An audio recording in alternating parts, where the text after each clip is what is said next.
Welcome to the Paradigm Shift, episode 76. Consistency, the relentless pursuit, the commitment. Unbelievable. Happy Saturday, everybody. Lauren, we're going to bring you on in less than five. I can't wait for today's guest. Big Bad Dave, my partner in crime, the articulate alligator, the handsome hamster, coming on right now. And let's get buck wild. And I do mean buck wild. This is going to be fun. You're in for a treat. We've got a couple birthdays to celebrate today as well. Happy birthday to Dave's better half, Julie. Happy birthday to my pops. And let's get nuts right now. Hey, Mom. How you doing? Where is Big Dave? Yeet. Let me know how you guys are doing. In the chat, current state, 1 to 10. I want to know ASAP. Alexandra in the house. Pal. Yeet. Big Nick. Oh, this is going to be fun. There he is. Hi. How you doing, you Sex Panther? What's going on? Where are you? I'm at the Montage in Laguna Beach celebrating our 25th anniversary of my wife's birthday, and we are going to be cruising outside of our staycation to watch my boy play some football and then come back on the staycation for the holiday weekend. Hell yeah. And before we dive into some mindset stuff and business stuff, happy birthday to your queen. Happy anniversary. Happy birthday to my pops today. I just want to... Hey, happy birthday. You guys, I know it hasn't always been easy, despite what any relationships they say. It's never always 100% easy. It's about respect and many other things. But you guys are a shining example. You guys are one of my favorite couples. Every time you post stuff, it melts my heart. Happy birthday to Julie. Yeah, man, we were having the best time, and I'm so blessed, as my hat says, to have such an extraordinary person to co-pilot this journey with. And, you know, to tell me no. I always say don't take yes for an answer. And that's the nice thing about my wife is she's real with me at all times and lets me see the reflection that maybe I don't see. Yeah, and also I gotta say, you are kicking way outside your coverage. Yeah, that's always been my style, man. I can't tell you how many comments I got on the pictures. People were like, dude, you must be the best salesman in the world. Well, it's good to see you. I love you, buddy. We have a surprise guest coming on that I'm really excited about. Let's get right after it. I was looking at your content as I always do, and I saw specifically this week, I know you always do, but you talked a bunch of times about mentorship and how it changed everything for you. It also changed everything to me, and how it really is the great accelerator. Why should more people really consider it, Dave? Well, first of all, they have to define mentorship because for me, there's three components of mentorship. Mentorship is someone that sits in a situation that you want to be in and they can give you directions. Then there's coaches that bring the best out of you. They may not know as much as you or be as good at you at what you're looking in the trajectory of what you think you want, but they can bring the best out of you. And then there's teachers, which a lot of people forget the importance of, you know, having someone that actually can explain what it means. And that's, I think for me, one of the components that I'm working most on is I think I'm an extraordinary mentor, extraordinary coach. But, you know, teaching, people have PhDs in teaching, you know, being able to understand the repetitive nature of how the human brain absorbs information and executes on that. And that's why, you know, I start real simple with my teachings, with gratitude, being able to say thank you before you go to bed and when you wake up, because I know I can explain that. I can teach how to say thank you before you go to bed and when you wake up and move my way from there into the physics, quantum physics, and metaphysics of things that as a mentor I can give steps towards. As a coach, I can inspire and motivate. But as a teacher, I have a much more difficult time explaining physics, quantum physics, and metaphysics. Yeah, hell yeah. Amen to all that. Which begs the question, how much gorgeous Gorgonzola cheese did you scarf down this morning? Good Gonzalo beans. Man, it's rubbing off. My wife is rubbing off on me. So I'm starting to pick up some of the beauty that the rest of my family possesses. And we're going to bring Lauren on right now. But also one thing that you didn't mention is you sent your third daughter to college this week. What was that moment like? Well, there's two things. One, it's always that separation anxiety. But two, it was the easiest ever. I think I can give a class on how to drop your kid off at school. And I want to thank my daughter and her roommate and her roommate's dad, who made it so simple. No fighting, no tears until the very last hug goodbye. That's when I finally broke down. But moreover, it was an extraordinary experience. Just the combination and reconciliation of fear and pride all in one. I'm so proud of her, but I miss her already. Dave, you have a lot of experience with this. It's the third time you're doing so. What advice do you give to her? Oh, I always give her the same advice, right? Do your best, learn lessons, and have fun. And that doesn't have to be in the classroom. I want her to live her best life, to learn lessons and have fun. And that advice can be applicable everywhere to all your employees, your family members, your children, your spouse, and yourself. Just life is not that serious, right? Don't take it so serious. Just if you do your best every day, right? And I have systems to do, your best with, but you learn lessons, which I'm extremely aggressive about, being more interested than interesting, but also look for and enjoy the consistent, persistent pursuit of your potential. Have fun. You really are an exquisite elephant. We're going to bring one of the reasons why I'm so excited about Lauren is because I met her at your Office Hours launch party, which is no coincidence. They tend to have a pattern of bringing great people into my life. So I want to acknowledge you for that. I'm a big fan of Lauren's. We hit it off right away, and I'm excited to bring her on. Me too. Hell yeah. You do look really sexy today, by the way. Thank you. I'm going to go work out after this. There she is. Hey, Hey, Lauren. morning. How you doing? Oh, so good. I'm so excited to be here with both of you. Can't wait. Oh, And like I was saying, Dave brought us together at his event, and you and I connected like maybe the next week, and it was just one of those rare connections. And I'm a fan, and for my audience that may not be familiar, I'm just excited to share you with them today. How you feeling? Oh my gosh, so good, so ready. For those of you that don't know, I am 38 weeks pregnant, and we are waiting any moment for this child to enter the world. Hell yeah. Cool. You got a ton of energy and are ready to rock and roll. You ready for me? Oh, I'm so ready. One of the things that you were talking about that I thought was really cool, and it's a good perspective for a lot of people out there, is you said something along the lines of don't eliminate failure, minimize its impact. I thought that was really cool. Tell us what you mean by that.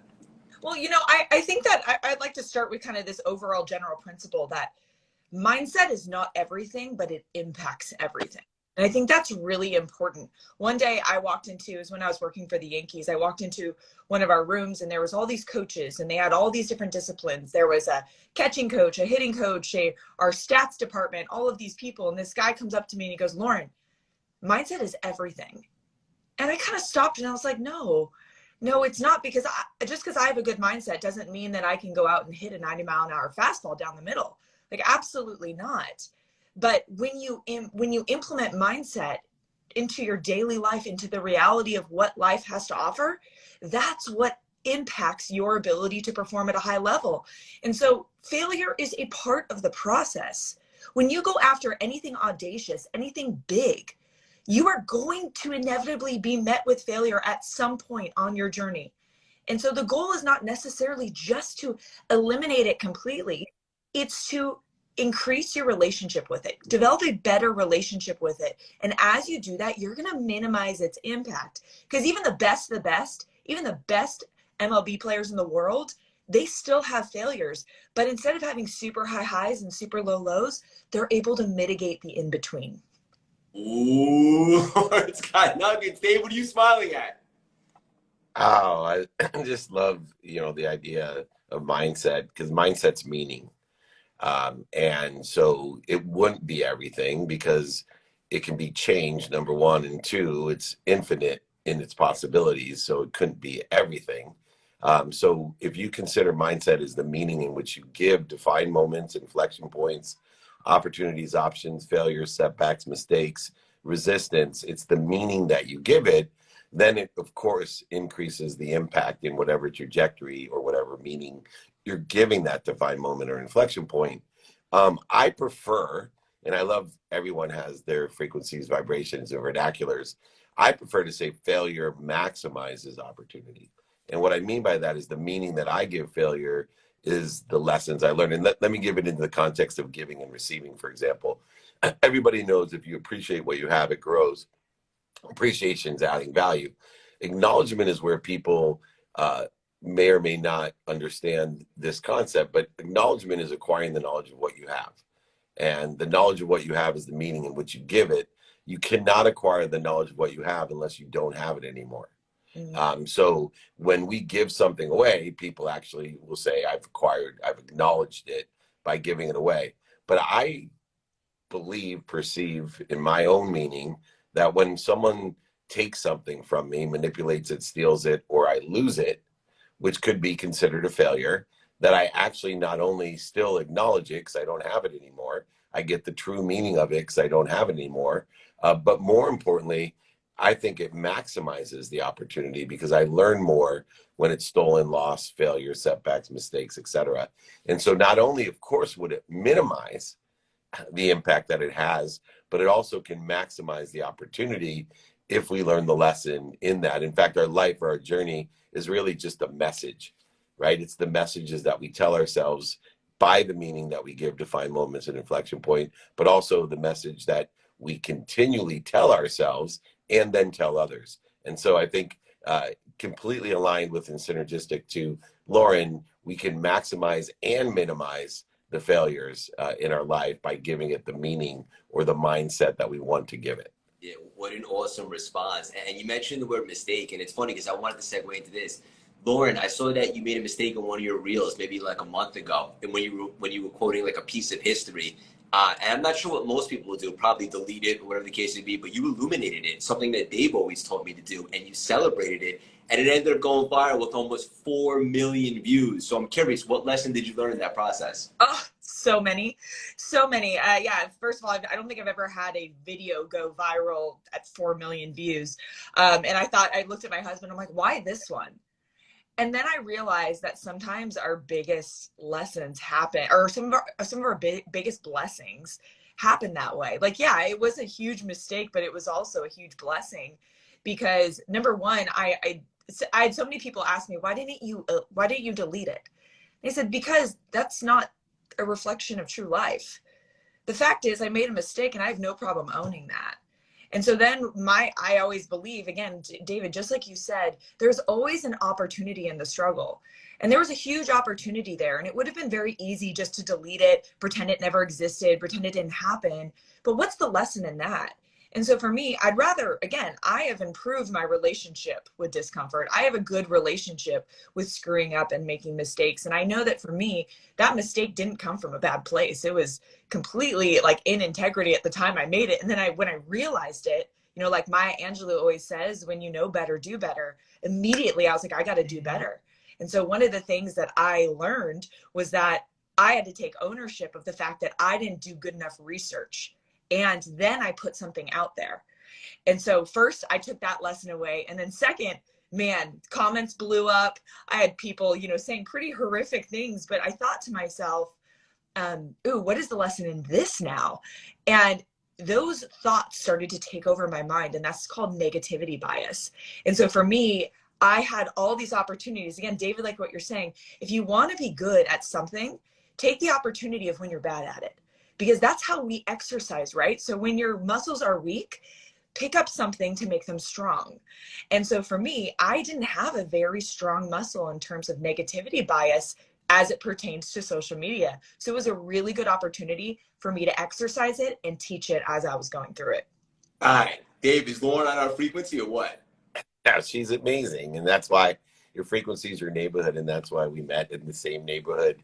And that you guys also connected as well, which is a testament to what Lauren's talking about, which I consider to be this 10-80-10 rule that a lot of people don't understand in the relativity of frequency. What do I mean by that?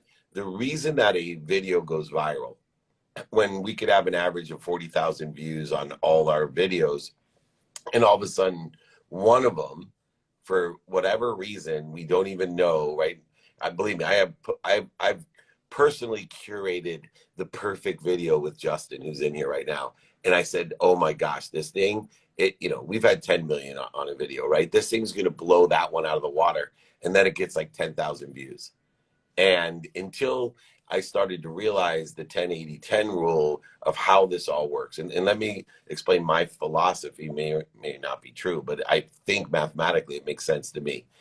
Of course, Craig, you know that 10% of the people are going to love you no matter what. Well, guess what? My mom never watches my videos or comments, and she loves me more than even my wife, who we just celebrated our anniversary and her birthday, just to give a shout out. Anyway, so all these people that love you are not going to get you, are not even going to get you to the 40,000 average. Now, the 10% that hate you, they will get you to the 40,000, because that energy, these negative things that Lauren's learning about, they love to comment, right? They have literally, it feeds them to be negative. And so when we put out a video that is controversial or is going to hit the 10%, what happens, and this is beautiful, is the 10% that are pissed off at you for making that mistake, they're going to show up. Now, that's when your mom shows up.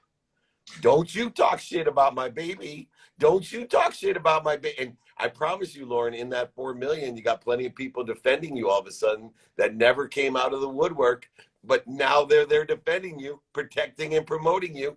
And then what happens is this conversation of attack and defense starts absorbing some more of the 80% of the people that don't know you, because the algorithm picks up that action.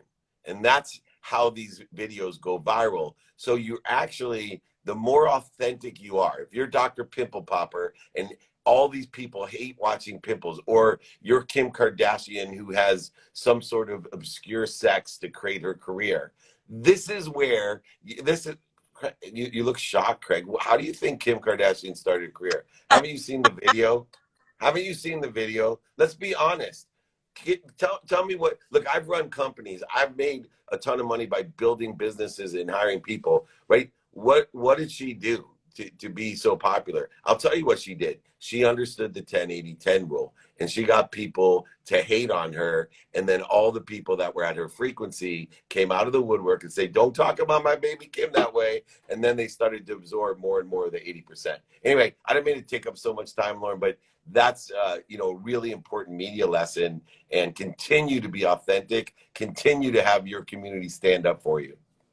Yeah, that's a great perspective, David. I want to acknowledge you for that, because you shouldn't try to please everyone with every piece of content that you make. You should try to be 100% authentic, and that welcomes the haters, but then it welcomes the defenders, and then you get more engagement, so to speak. So I never thought of it that way. I think that's awesome. I know it's Saturday. I know you guys have a lot to do with families, so we'll land the plane with this. This one's a little controversial too, and I'm very curious to hear Dave's perspective. But Lauren, I know you talked about this. Simply put, participation trophies are bullshit. Yeah, that is, yep. I could not agree more. And it's not just an opinion. It actually resides in our biology. And so when you get rewarded for something that takes very minimal effort, it actually lowers your baseline of dopamine, which means that it takes so much more to get that same hit. And so really there's a great podcast with Dr. Andrew Huberman, who is a neurologist, with Jocko Willink, and they were talking about this, and they gave a really good example of how you can train motivation so that your dopamine levels remain consistent. And he said, if you want to work out in the morning, have a jar of ping pong balls and label 1/3 of them cookies. And every time you work out, you get to pull a ping pong ball. 1/3 of the time, you're going to get rewarded for it. But dopamine levels tend to stay consistent, and they're easily accessible when you win and you reward about 1/3 of the time. And so if we're just handing out participation trophies, what you're doing is you're not breeding growth in your children. You're not breeding growth in anybody. What you're doing is you're breeding consistent or complacency. You're breeding this degree of like, now it's expected that I get a reward for doing nothing. And so I think they're complete bullshit, because they're not actually benefiting the individual. And to me, that's a big problem. Dave, what do you think? I agree. Now, we're using the same vocabulary and vernacular in this one, because I not only think participation trophies are bullshit, I think second place trophies are bullshit. I literally, you have a winner. And when people are in a baseball tournament or a league, you know, they know there's going to be one winner. And if there's one winner, then the rewards, it should be for that winner. Everybody else should do their best, learn lessons, and have fun. And that's the value that they get out of it.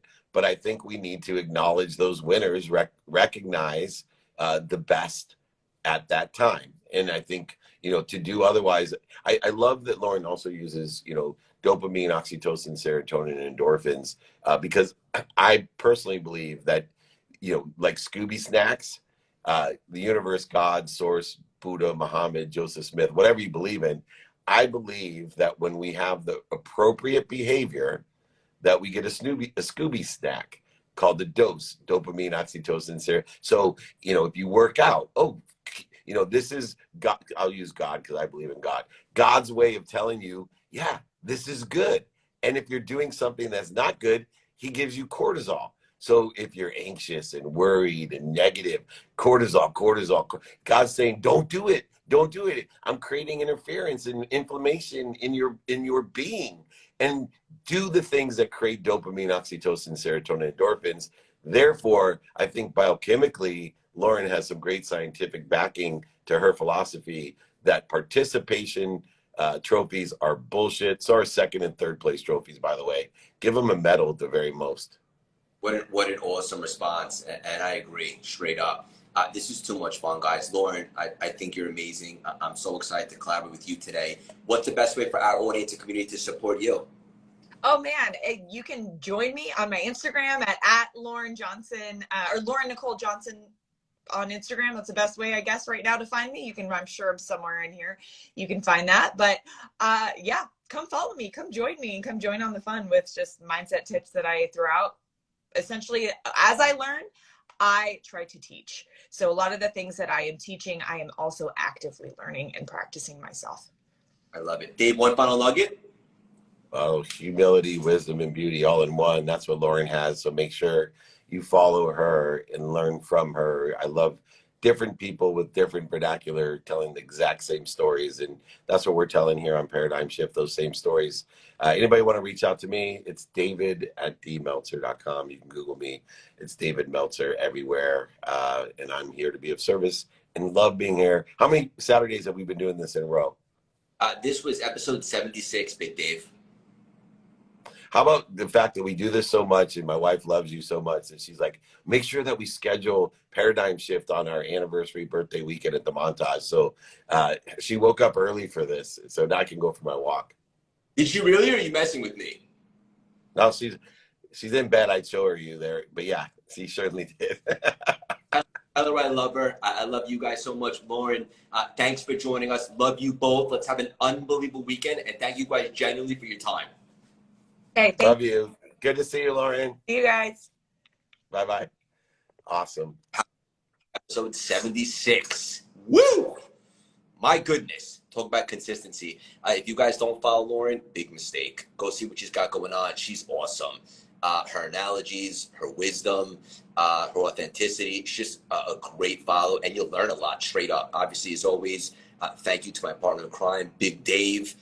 Taught me something that became a superpower. Consistency. You know what the best part about consistency is? Everybody can cultivate it, right?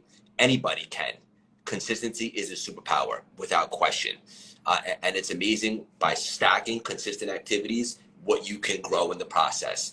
Next week, join us right here for episode 77. I love you guys. Enjoy the 3-day weekend. Have an unbelievable time. Be safe. Sharpen the axe. Have a lot of fun. Love you guys.